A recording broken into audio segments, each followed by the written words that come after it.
But there is a history of near extinction events. And one of the things that I've looked at, because I'm trying to figure out, between fiscal 1998 and fiscal 2015, there were 21 trillion of undocumentable adjustments in the U.S. government. If you go to our website, missingmoney.solera.com, we have years and years of documentation, including the government financials that show this. And so the question is, where's all this money going? And one of the things I've looked at in the process of looking at where all this money is going is the underground base and city infrastructure and transportation system that's been built. And I'm sorry? Yes. So we have built an extraordinary number of underground bases and supposedly transportation systems. Some of these are some of these are documented as part of the national security infrastructure. I think there are many more. So, in the paradise is real. It's real. Like, they are getting ready for a catastrophic event. And you know what? Whatever happens, I don't care. I'm just going to lay up here and go on home to glory because I'm tired. States? In the United States, on all over the world. But from 2021 to 2023, I took one of the smartest subscribers in the Solera Report network, and he and I spent 2 years collecting all the data and all the allegations on underground bases. And then we systematically went through and tried to estimate our guess. This is totally a guess of how many underground bases, both underground in the United States, but also underground under the ocean around the United States. And our estimate. They got bases under the ocean. And there's people down there working, having a good time. It's about to get real out here, y'all. Was 170 with the transportation network connecting them.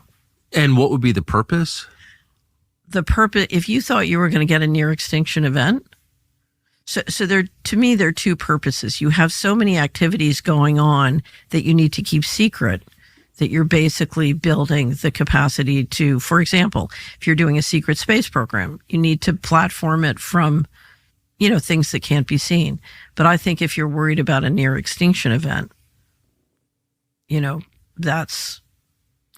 So I know nothing about this other than my only window into it. I knew a contractor who worked on one in Washington, in the city of Washington, D.C. Right. And I remember him telling me about a power box, like a transformer box on Constitution Avenue that he told me, because he worked on it personally, was actually the exit, the egress from the White House.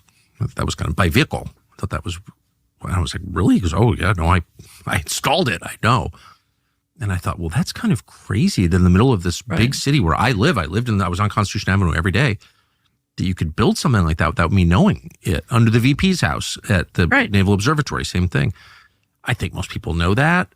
Next to my brother's house on Macomb Street in D.C.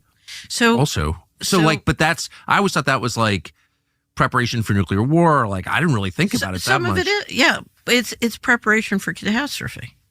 So, but you think that there are facilities like that in other places outside D.C.? Oh, yeah.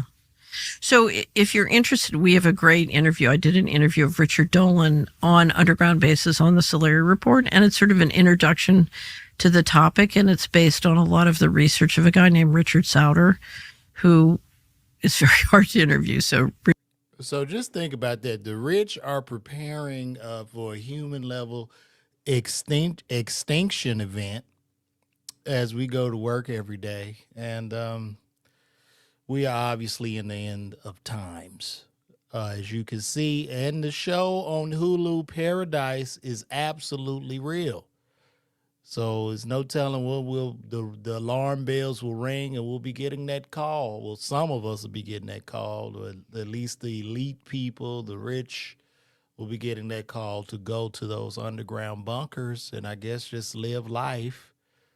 But then they'll lie and say that the surface of the planet is just uninhabitable or something. It's just, it's just very, very weird. I never thought I would live long enough to be living uh actually inside of a movie. Because this is some movie type shit. So if it happens, I'm just gonna stay on the surface and go on to glory. And it's what it is. Call me.